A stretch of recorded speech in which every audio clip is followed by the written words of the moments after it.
नमस्कार, आप सभी का बहुत बहुत स्वागत है एसएससी वाला परिवार पर और 10 कदम वीडियो सीरीज में, जहां पर हमारा ये प्रयास होता है कि कम समय में आपको एग्जाम ओरिएंटेड कंटेंट किसी टॉपिक पर बहुत अच्छे से कवर करवाया जाए। चले बच्चे, इसी श्रृंखला में आज हम लोग करने वाले हैं तुगलक वंश या तुगलक डायनेस्टी। तो भाई सीधे मेन बात पर आएंगे बिना समय गवाए। सबसे पहली बात भाई, आज का जो पीडीएफ है आपको कहां मिलने वाला है? History by Mayur sir Telegram group पे। तो आप सीधे टेलीग्राम पर सर्च कर लें या ये क्यूआर कोड स्कैन कर लीजिए। सबसे पहली बात पर आते हैं बच्चे। सबसे पहली बात देखें क्या है। सबसे पहली बात है कि भाई दिल्ली सल्तनत में 5 वंश हैं। सबसे पहला है गुलाम वंश, स्लेव डायनेस्टी। इस पर मैंने ऑलरेडी 10 कदम वीडियो सीरीज पर एक वीडियो डाल दी है, आप प्लेलिस्ट चेक कर सकते हैं भाई, वहां पे भी आपको और भी वीडियोस मिल जाएंगी। गुलाम वंश हो चुका है बच्चे। इसके अलावा हमने खिलजी वंश भी पढ़ लिया और बेटा आज हम लोग करने वाले हैं तुगलक वंश। तुगलक वंश की अगर हम समय की बात करें, क्योंकि गुलाम वंश 1206 से 1290, फिर भाई खिलजी 1290 से 1320, तो तुगलक शुरू हुआ 1320 और खत्म हुआ 1414। तो बच्चे 94 इयर्स इनने रूल किया। सभी पांचों वंश में सबसे ज्यादा अगर रूल किया तो भाई तुगलक वंश ने ही रूल किया। सीधे मेन बात करेंगे भाई। तुगलक वंश में हमको मुख्य रूप से 4 लोगों को पढ़ना है। गियासुद्दीन तुगलक जो संस्थापक हैं, फिर भाई मोहम्मद बिन तुगलक, फिर फिरोज शाह तुगलक और अंतिम शासक जो तुगलक वंश के होंगे फिर उनको पढ़ेंगे, जिनका नाम है नसीरुद्दीन महमूद। ये जो बेटा नसीरुद्दीन महमूद है, इनका एक और नाम है और वो एक और नाम है मोहम्मद शाह तुगलक। क्या है भाई? मोहम्मद शाह तुगलक। तो भाई बिल्कुल कंफ्यूज ना होना, एक है मोहम्मद बिन तुगलक, एक ये है और ये है मोहम्मद शाह तुगलक या नसीरुद्दीन महमूद। आओ भाई सीधे शुरुआत करते हैं भाई। सबसे पहले हम बात करेंगे किसकी? तो गियासुद्दीन तुगलक। ये कौन है भाई? संस्थापक हैं। तो हमने अभी अभी बात की कि भाई इनने कब संस्थापना की? 1320 में बच्चे इनने संस्थापना की है। भाई गियासुद्दीन तुगलक का जो रूल है वो 1320 से 1324 तक चलेगा। ओके, तो भाई जो संस्थापक है वो ज्यादा समय रूल नहीं कर रहे। ऐसा हमने शुरू में ऐबक में भी देखा था, गुलाम वंश का संस्थापक। फिर हमने जलालुद्दीन खिलजी वंश के संस्थापक में भी देखा। और बेटा यहां पर भी सेम बात है, ज्यादा समय तक रूल नहीं कर पा रहे हैं संस्थापक। इनका मूल नाम बच्चे क्या है? गाजी मलिक। ये इनका भाई मूल नाम है। क्या नाम है भाई? गाजी मलिक, ये इनका मूल नाम है। नेक्स्ट अगर हम बात करें, ये भाई कहां के गवर्नर थे जब खिलजी लोगों का शासन चल रहा था? तो बेटा ये दीपालपुर या देपालपुर के गवर्नर थे। और ये जो देपालपुर है बच्चे, ये पंजाब वाले क्षेत्र में पड़ता है। देपालपुर यहीं के गवर्नर थे खिलजियों के टाइम पर। अब आगे चल के तो खुद सुल्तान बन गए भाई ये। अच्छा नेक्स्ट भाई, इनने एक शहर की संस्थापना की है, जिस शहर को हम लोग बोलते हैं तुगलकाबाद। तो भाई तुगलकाबाद कहां पर है भाई? तो दिल्ली के बिल्कुल बाहर स्थित तुगलकाबाद। आज तो दिल्ली इतना फैल चुका है कि ये वाला एरिया दिल्ली का पार्ट बन चुका है। तो बेटा तुगलकाबाद नामक शहर की स्थापना की। बेटा सिंचाई, इनने बहुत सारी नहरें बनवाई।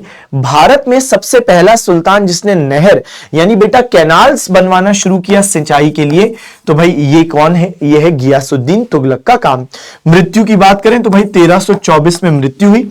माना जाता है एक बार जब बंगाल बिहार को जीतकर ये वापस दिल्ली साइड आ रहे थे, तो इनका बेटा जौना, जो आगे चल के मोहम्मद बिन तुगलक सुल्तान बनेगा, उसने कॉरिडोर बनवाया लकड़ी का, बहुत विशाल कॉरिडोर। एंट्रेंस जैसे ही आ रहे थे तो बेटा वो लकड़ी का जो कॉरिडोर था वो गिर गया और उसी में दब के इनकी मृत्यु हो गई। नेक्स्ट बात करते हैं भाई, इनके बाद हमें किसको पढ़ना है? इनके ही बेटे, जिसका नाम क्या है? मोहम्मद बिन तुगलक या जौना। तो बेटा मूल नाम क्या है भाई? जौना खान या जौना। तो एक चीज ये दिमाग में रखेंगे, इनको बुद्धिमान मूर्ख शासक कहा जाता है। क्यों? बेटा इनके 5 ऐसे एक्सपेरिमेंट थे, 5 ऐसे प्रयोग थे जो बुरी तरीके से विफल हुए। एग्जीक्यूशन बहुत बेकार था, इसलिए इनको बुद्धिमान मूर्ख शासक बोलते हैं। बुद्धिमान इसलिए क्योंकि सोचा सही था, मूर्ख इसलिए क्योंकि एग्जीक्यूशन सही नहीं था। सबसे पहला राजधानी बेटा इनने दिल्ली से देवगिरी शिफ्ट कर दी। दिल्ली और देवगिरी के बीच में 1500 किलोमीटर की दूरी है। और बेटा भयानक गर्मी, अभी भी आप देख रहे हो गर्मी का भयंकर सीजन, तब भी भाई गर्मी के भयंकर सीजन में इनने शिफ्ट करवाया कैपिटल। कई लोगों को गर्मी में चलने को कहा गया, जो प्रजा है उसको चलने को कहा गया, कई लोग रास्ते में मारे गए। फिर कुछ दिनों बाद बच्चे वापस, इनका जब मन नहीं लगा देवगिरी में, तो इनने वापस बेटा राजधानी वापस बोला अब हम दिल्ली में वापस शिफ्ट कर रहे हैं। तो भाई देवगिरी महाराष्ट्र में है। देवगिरी महाराष्ट्र में है और मोहम्मद बिन तुगलक ने उसका नाम भी चेंज करके दौलताबाद कर दिया था। लेकिन यहां पर इनका समय ज्यादा समय नहीं।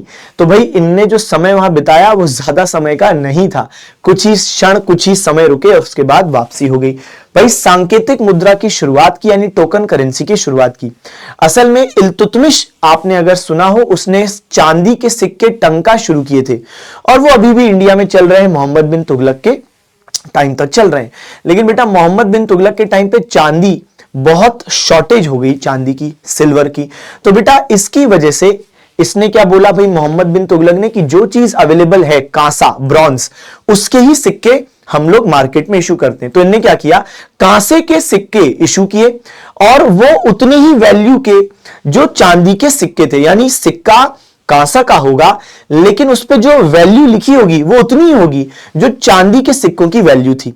ये इनने कर दिया।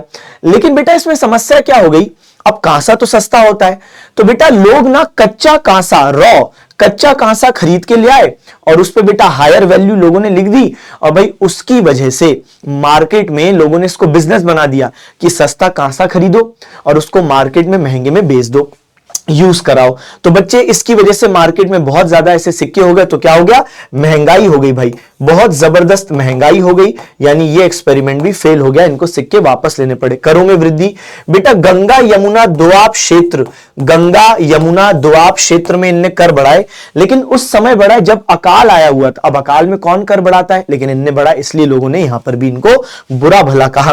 बेटा खुरासन अभियान एक क्षेत्र है बच्चे, ईरान और आसपास के रीजन पर आज के एक क्षेत्र तब हुआ करता था, आज का जो ईरान है उसके आसपास एक क्षेत्र हुआ करता था खुरासन। बेटा वहां पर राजा की मृत्यु हो गई, तो इनने क्या किया, 3,70,000 की एक फौज बनाई। इजिप्ट के राजा और मोहम्मद बिन तुगलक का गठबंधन था कि हम लोग मिलके खुरासन पर कब्जा कर लेंगे, क्योंकि अभी वहां पर कोई नहीं है। लेकिन 1 साल तक इन लोगों ने अटैक नहीं किया, जिसकी वजह से खुरासन के लोगों ने वहां पर अपना खुद ही राजा चुन लिया और इनकी ये योजना फेल हो गई। और इनने 1 साल एक तो राजकोष पर भी दबाव डाला, क्योंकि भाई 1 साल तक सैलरी दी सेना को, साथ साथ 1 साल बाद उनको नौकरी से हटाए, तो भाई वहां पर भी सैनिकों में भयंकर असंतोष दिखा। नेक्स्ट भाई कराचिल अभियान। बेटा कराचिल हिमाचल प्रदेश पे एक क्षेत्र बच्चे कराचिल, यहां पर हुआ क्या, यहां पर चीनी आक्रमण हुआ, चीनी लोगों ने कुछ क्षेत्र पर कब्जा कर लिया और मोहम्मद बिन तुगलक के जो कुछ विरोधी जनजातियां थी उनके साथ चीनी लोग मिल गए। तो भाई मोहम्मद बिन तुगलक ने एक विशाल सेना भेजी उनसे लड़ाई के लिए, लेकिन यह सेना रास्ता भटक गई और बेटा कई लोग मारे गए। अगेन एक और एक्सपेरिमेंट फेल, इन्हीं कारणों की वजह से इनको बुद्धिमान मूर्ख शासक बोलते हैं। नेक्स्ट बात करें भाई, लेकिन ये सहिष्णु था, टॉलरेंट था अन्य धर्मों के प्रति। जैसे भाई जैन मंदिर, ये पहला दिल्ली सुल्तान था जिसने जैन मंदिरों का दौरा किया। जैन मंदिर कहां पर भाई जो स्थित थे, माउंट आबू। तो बेटा माउंट आबू में जो जैन मंदिर स्थित थे उनका दौरा किया। नेक्स्ट इसके अलावा बेटा ये गंगा जल भी पीता था, गंगा जल भी पीता था। साथ साथ बच्चे होली में भी इसने भाग लिया, होली जो एक हिंदू त्योहार है उसमें भी भाग लिया, इसलिए हम बोल रहे हैं सहिष्णु। नेक्स्ट भाई इसने एक शहर की स्थापना की जिसको कह रहे हैं हम जहांपना। क्या बोल रहे हैं भाई, जहांपना। अगेन ये दिल्ली, तो भाई जहांपना दिल्ली के पास, जैसे हमने तुगलकाबाद देखा वैसे ही बच्चे तुगलकाबाद यासुद्दीन तुगलक और जहांपना मोहम्मद बिन तुगलक। बेटा इनने सती प्रथा पर प्रतिबंध लगाया, इनने कहा कोई भी महिला को सती करना है पहले मुझसे पूछना पड़ेगा, और ये कई बार महिलाओं को कन्विंस कर लेते थे कि सती मत करो। नेक्स्ट भाई इनकी भाई मृत्यु हो जाती है, लेकिन उससे पहले हम लोग ये भी देखें कि भाई इनके ही टाइम पर सल्तनत क्षेत्र अपने चरम पर यानी पीक पर पहुंचा। यानी कभी कोई क्वेश्चन आए कि भाई वो दिल्ली सुल्तान का नाम बताओ जिसके टाइम पर दिल्ली सल्तनत अपने मैक्सिमम एरिया में थी, सबसे ज्यादा क्षेत्र विस्तार, तो बच्चे तब आप क्या बताओगे, तो भाई मोहम्मद बिन तुगलक के टाइम पर ऐसा था। लेकिन मोहम्मद बिन तुगलक के टाइम पर ही बेटा दिल्ली सल्तनत का विघटन भी शुरू होगा। विघटन यानी टूटना। बेटा विजयनगर साम्राज्य इसी के टाइम पर बनेगा मोहम्मद बिन तुगलक के क्षेत्रों से अलग होकर। तो बेटा विजयनगर साम्राज्य, हरिहर और बुक्का नाम के 2 भाई होंगे जो विजयनगर साम्राज्य की स्थापना 1336 में करेंगे। साथ साथ बेटा इसी के टाइम पर 1347 में बहमनी साम्राज्य आ जाएगा और बहमनी साम्राज्य की स्थापना हसन गंगू ने की थी। किसने, हसन गंगू ने की थी। तो भाई ये 2 महत्वपूर्ण चीजें हैं जो आपको दिमाग में रखनी है। ओके नेक्स्ट बात करते हैं भाई। तो भाई मोहम्मद बिन तुगलक द्वारा अकाल के दौरान किस क्षेत्र में कर वृद्धि की गई? बेटा गंगा यमुना दोअब में। नेक्स्ट, मोहम्मद बिन तुगलक के किस अभियान की योजना के कारण सैनिकों में भयंकर असंतोष उत्पन्न हुआ? बेटा खुरासन अभियान के कारण। नेक्स्ट, मोहम्मद बिन तुगलक के किस अभियान की योजना के कारण? भाई ये हमने डिस्कशन कर लिया। किस दिल्ली सुल्तान को अपने शासनकाल के दौरान सर्वाधिक विद्रोह का सामना करना पड़ा? बेटा सबसे ज्यादा विद्रोह मोहम्मद बिन तुगलक के टाइम पे ही हुए थे, क्योंकि इनके एक्सपेरिमेंट फेल होते थे, जनता नाराज थी, सैनिक नाराज थे। मोहम्मद बिन तुगलक द्वारा स्थापित दीवान-ए-कोही, एक विभाग भाई मोहम्मद बिन तुगलक ने स्थापित किया। यह है एग्रीकल्चर डिपार्टमेंट, कृषि विभाग। दीवान-ए-कोही क्या है भाई? कृषि विभाग। दीवान मतलब होता है डिपार्टमेंट और ए मतलब है ऑफ, तो डिपार्टमेंट ऑफ एग्रीकल्चर है ना, तो दीवान-ए-कोही कृषि विभाग। नेक्स्ट भाई, मोहम्मद बिन तुगलक द्वारा सोंधर और तक्कावी क्या थे? बेटा ये ऋण थे, ये लोन थे जो किसानों को दिए जाते थे, ये लोन है। जैसे आज भी भाई सरकार अलग अलग प्रकार की लोन स्कीम्स शुरू करती है, वैसे मोहम्मद बिन तुगलक ने भी बोला कि सिंचाई के लिए या बीज खरीदने के लिए आप लोन लीजिए, तो भाई सोंधर और तक्कावी। भाई इसी के टाइम पर एक यात्री आता है इंडिया जिसका नाम होता है भाई इब्न बतूता। तो बेटा इब्न बतूता एक यात्री जो इंडिया आया मोहम्मद बिन तुगलक के टाइम पर, और बच्चे इसके टाइम पर तो मोहम्मद बिन तुगलक मैंने यहां पर शॉर्ट में लिख दिया। और भाई कौन से देश से आया था बच्चे? ये तो मोरक्को से ही आया था, बेटा मोरक्को से आया था। और इसने एक बहुत महत्वपूर्ण किताब लिखी भाई जो अक्सर एग्जाम में आती है, किताब उल रहला। इसको केवल रहला भी बोला जाता है। बेटा मोहम्मद बिन तुगलक ने इब्न बतूता को काजी नियुक्त कर दिया था, काजी मतलब जज। चलो भाई, मोहम्मद बिन तुगलक के शासनकाल के दौरान हरिहर और बुक्का ने 1336 में कौन से साम्राज्य की स्थापना की? विजयनगर साम्राज्य। मोहम्मद बिन तुगलक द्वारा किस शहर की स्थापना की गई? बेटा जहांपनाह की स्थापना की गई। अब अगला व्यक्ति भाई फिरोज शाह तुगलक, जो मोहम्मद बिन तुगलक का एक कजन ब्रदर है, अब ये रूलर बनेगा। बेटा इसने तुष्टीकरण की नीति अपनाई। तुष्टीकरण मतलब होता है खुश करना। मोहम्मद बिन तुगलक से सब नाराज थे, तो इसने सबको खुश करने की नीति अपनाई। बेटा जैसे सैनिकों को खुश कैसे किया? उनके पद को वंशानुगत बना के। बेटा इसने बोला कोई भी अगर सैनिक रिटायर होना चाहता है तो खुद रिटायर हो जाए, अपने बेटे, दामाद, दास किसी को भी भेज दो। खुश कर रहा है, पोजीशन को हेरिडिटरी बना रहा है। तो अब किसी को उनके परिवार में मेहनत करने की जरूरत नहीं, बैठे बैठे पोस्ट मिल रही है भाई, तो भाई खुश हो जाएंगे सैनिक। उलेमा, बेटा जो इस्लामिक कानून के जानकार होते हैं उनको उलेमा बोलते हैं। उलेमा लोगों को कैसे खुश किया? असल में इसने उलेमा लोगों को खुश करने के लिए बोला कि मैं एक सच्चा सुन्नी मुसलमान शासक हूं, और बेटा इसीलिए इसने अन्य मुसलमानों को भी परेशान किया, जैसे शिया मुसलमान, उन लोगों को परेशान किया। उनके एक इवेंट मुहर्रम पर बैन लगवाया। साथ साथ बच्चे सूफी संतों के खिलाफ कार्यवाही की। इसके अलावा हिंदुओं के खिलाफ कार्यवाही की, उनके मंदिर भी तोड़े। ये सब इसलिए ताकि जो कट्टर उलेमा है, जो धार्मिक जानकार है, इस्लाम के जानकार है, उनको खुश कर पाए। ठीक है बच्चे, मोहम्मद बिन तुगलक ने नाराज किया गंगा जल पीकर, होली मनाकर, लेकिन इसने उनको खुश करने के लिए अन्य मुसलमानों को, जो मुसलमानों में भी एक ब्रांच है शिया मुसलमान, उनको परेशान किया और सूफी संतों को परेशान किया, और बच्चे साथ साथ हिंदुओं को परेशान किया। मुस्लिम महिलाओं पर प्रतिबंध लगाया कि आप ग्रेव्स पर, सूफी संतों की कब्रों पर नहीं जा सकती। नेक्स्ट बच्चे, इक्तादार और मुक्ति, जो इल्तुतमिश ने इक्ता प्रथा शुरू की थी, तो इसने क्या किया बेटा, इक्ता प्रथा और इक्तादारों का जो पद है बेटा उसको वंशानुगत बनाया। यानी अगर कोई व्यक्ति इक्तादार है, मुक्ति या वली है, प्रशासन करता है किसी एरिया पर, तो उसकी मृत्यु के बाद बेटा उसके बेटे को वो मिल जाएगी भूमि। यानी इसने योग्यता खत्म कर दी। तो बेटा योग्यता खत्म करने से क्या होगा कि भाई इसकी सेना हो गई या इक्तादार हो गए, प्रशासन हो गया, सबकी बेटा क्वालिटी गिर गई, क्योंकि अब लोग मेरिट योग्यता पे नहीं आ रहे हैं, जबकि वंशानुगत चल रहा है। जरूरी थोड़ी ना बेटा इतना टैलेंटेड हो जितना पिता टैलेंटेड है, भाई जरूरी थोड़ी ना कि भाई तुषार कपूर उतना टैलेंटेड हो जितना जितेंद्र है, बस वही बात। बेटा इसने एक प्रणाली का त्याग भी कर दिया, दाग तथा हुलिया, जो अलाउद्दीन खिलजी ने शुरू की थी।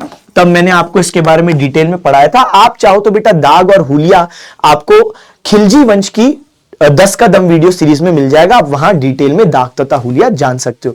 इससे बेटा भ्रष्टाचार बढ़ेगा, क्योंकि अब घोड़ों को दागा नहीं जाएगा। अब सर्वे वाले दिन इक्तादार अपने किसी बगल वाले दोस्त के घोड़ों को लाकर अपने घोड़े बता के दिखा देंगे। लेकिन अलाउद्दीन दाग लगवाता था ताकि कोई भी एक घोड़ा जो एक इक्तादार का हो उस पर अगर दाग लग जाएगा, एक सिंबल लग जाएगा, तो अब वो किसी दूसरे इक्तादार के काम का नहीं है। लेकिन इसने सेना को खुश करने के लिए इस प्रथा को भी हटा दिया, जो क्लियर कट एक बेवकूफी है। इसने बेटा बहुत सारी नहरों का निर्माण किया, सर्वाधिक सबसे ज्यादा बेटा नहरें इसने ही बनवाई। नहरें बनवाना शुरू किया था गियासुद्दीन ने, लेकिन सबसे ज्यादा इसने बनवाई। इसने बेटा 300 से ज्यादा शहरों को स्थापित किया, जिनमें विशेष रूप से शामिल है बेटा जौनपुर जो यूपी में है। इसके अलावा फतेहाबाद फतेहाबाद फतेहाबाद स्थापित किया, और बच्चे हिसार हिसार। तो फतेहाबाद और हिसार हरियाणा में है, जौनपुर बेटा यूपी में है। ठीक है, इसके अलावा फिरोजाबाद फिरोजपुर, मगर वहां पे क्वेश्चन नहीं आएगा क्योंकि नाम में फिरोज छिपा है, यहां पे क्वेश्चन आ सकता है। ठीक है, इतना दिमाग में रखें बेटा। 2 अशोक स्तंभों को ये दिल्ली लाया। एक टोपारा जगह है बच्चे हरियाणा में बेटा, एक इस अशोक स्तंभ को दिल्ली लाया, और एक मेरठ बेटा जगह है यूपी में। तो बेटा मेरठ जो जगह है बेटा यूपी में, इन 2 स्तंभों को, जो यहां पर अशोक के स्तंभ थे, उनको बेटा कहां पर लाया? दिल्ली लाया। क्यों? बोलता है कि मैं पढ़ूंगा कि क्या लिखा है, अशोक की लिपि, उसकी भाषा, तो ये बेटा डिकोड करने का प्रयास किया, मगर ये असफल रहा। ठीक है, तो ये भी हमने भाई बात कर ली। मुझे उम्मीद है कि यहां तक की कहानी आपको क्लियर है। भाई फिरोज शाह तुगलक द्वारा किस प्रसिद्ध धार्मिक स्थल पर आक्रमण किया? इसने बेटा हिमाचल प्रदेश में मौजूद ज्वालामुखी मंदिर पर आक्रमण किया, मंदिर तोड़ा। नेक्स्ट, फिरोज शाह तुगलक द्वारा लागू सिंचाई शुल्क क्या कहलाता था? हासिल ए शर्ब। ये बेटा एक वाटर टैक्स, जो भी सिंचाई का पानी यूज कर रहा है कोई किसान, तो एक वाटर टैक्स लेता था, इसको कहते हैं हासिल ए शर्ब। शर्ब मतलब होता है पानी। नेक्स्ट भाई खराज कर। बेटा फिरोज शाह तुगलक एक लैंड टैक्स लेता था, किससे? गैर मुसलमानों से। लैंड टैक्स गैर मुसलमानों से एक भूमि कर ले रहा है भाई, तो भाई इसको कहा जा रहा है खराज। ये क्या है भाई? लैंड टैक्स है, कि आपने जितना उगाया उसका कुछ हिस्सा आपको देना पड़ेगा। ये गैर मुसलमानों से लिया जाने वाला खराज टैक्स। फिरोज शाह तुगलक के शासन काल के दौरान तारीख ए फिरोज शाही बेटा जियाउद्दीन बर्नी ने एक किताब लिखी है, तारीख ए फिरोज शाही। खुद बेटा फिरोज शाह तुगलक ने किताब लिखी है जिसका नाम है फतवा ए फिरोज शाही। ये किसने लिखी है बेटा? ये फिरोज शाह तुगलक, FST शॉर्ट में मैं लिख रहा हूं, उसने खुद लिखी है। और जियाउद्दीन बरानी ने लिखी है तारीख फिरोज शाही। नेक्स्ट भाई फिरोज शाह तुगलक द्वारा स्थापित दीवान बंदगान। बेटा फिरोज शाह तुगलक ने गुलामों का एक डिपार्टमेंट बनाया। फिरोज शाह तुगलक के पास 1,80,000 गुलाम थे, उनका एक डिपार्टमेंट बनाया दीवान बंदगान। इसके अलावा बच्चे एक इसका डिपार्टमेंट था दीवान इस्तियाक, ये एक पेंशन विभाग था, ये पेंशन डिस्ट्रीब्यूट करता था।